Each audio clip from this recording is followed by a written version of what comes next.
Je suis députée de l'Hérault aujourd'hui, élue de Montpellier, Coralie Dubost. Je suis une jeune élue, je suis l'un de ces bébés Macron. Et j'allais vous dire, si je n'avais pas été un bébé Macron, je ne suis pas sûre d'être élue aujourd'hui, parce que ce qui a été particulier dans cette aventure politique, c'est qu'on est venu me chercher en tant que femme, jeune femme du Sud. Je vous avoue que Montpellier et la Méditerranée en général, c'est un climat politique qui est particulièrement bienveillant avec les jeunes femmes qui entrent dans la vie politique. Ça a été d'une simplicité enfantine, et ça l'est toujours. Et donc j'ai été entourée,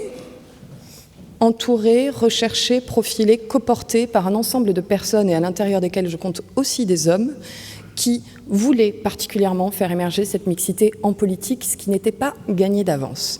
Nous y sommes parvenus. Aujourd'hui, j'appartiens à un groupe parlementaire qui comporte 50% de femmes, qui essaie d'instaurer la mixité et la parité à l'ensemble des postes à responsabilité et qui les aide à pouvoir continuer leur parcours. Je voudrais faire un clin d'œil tout de suite à l'une des dames qui se trouve dans la salle, Béatrice Montel, qui est une, j'espère, prochaine élue locale. C'est notre prochain combat, je pense, faire émerger les femmes en politique locale.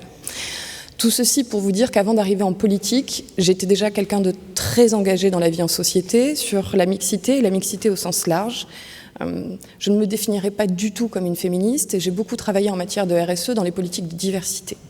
J'ai beaucoup travaillé ces sujets-là parce qu'il me semble que, finalement, dès toute petite, la vie a présenté des centaines de situations dans lesquelles il y avait évidemment de l'injuste, évidemment des sentiments discriminatoires, des situations discriminatoires, et que si l'on voulait changer durablement les choses, il y avait bien évidemment les textes de loi. Je ne peux pas aujourd'hui d'évaluer ce que peut apporter la loi, mais que ce serait parfaitement insuffisant s'il n'y avait pas une grande révolution culturelle qui se fait par les acteurs du quotidien.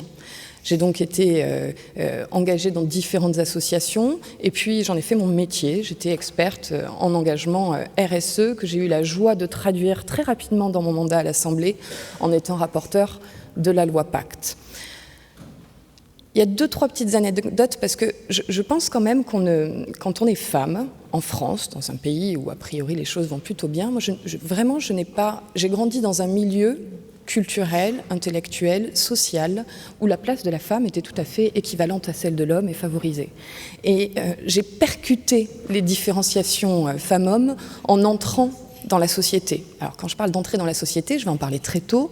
Je dirais que ma première expérience, et peut-être mon premier jamais sans elle, sans le savoir, c'était à l'âge de 8 ans, j'avoue, au catéchisme.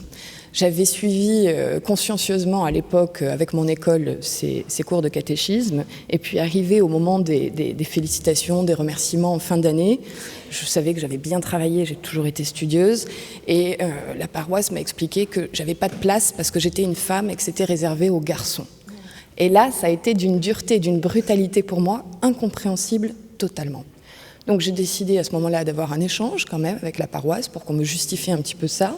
Et puis comme j'ai trouvé que les arguments étaient insuffisants, j'ai quitté la paroisse et je suis allée m'engager dans d'autres domaines. C'est un événement que j'ai rencontré dans beaucoup de secteurs. Je l'ai rencontré dans énormément de secteurs. J'ai commencé ma vie professionnelle à 23 ans comme jeune juriste d'affaires dans une multinationale.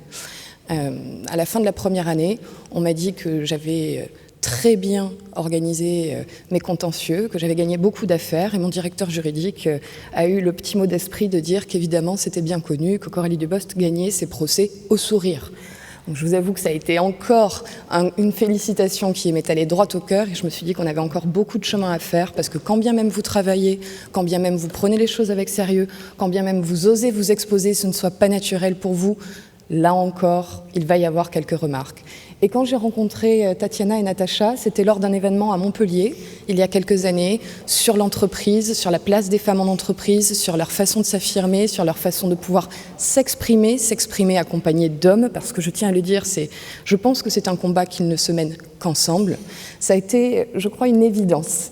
C'était une évidence. Nous nous sommes croisés sur ce forum entreprise. Nous avons tout de suite échangé sur nos différentes expériences, sur leur association, sur les actions qu'elles menaient. Je me suis dit qu'il fallait absolument y participer, que c'était par ce type d'action que nous y arriverons, que c'était un levier fondamental pour l'avenir. Je ne le regrette pas. Je n'ai partagé que d'excellents moments avec vous. J'ai aussi pu le promouvoir à l'intérieur de notre groupe parlementaire, puisque je suis ambassadrice jamais sans elle au sein du groupe de La République En Marche.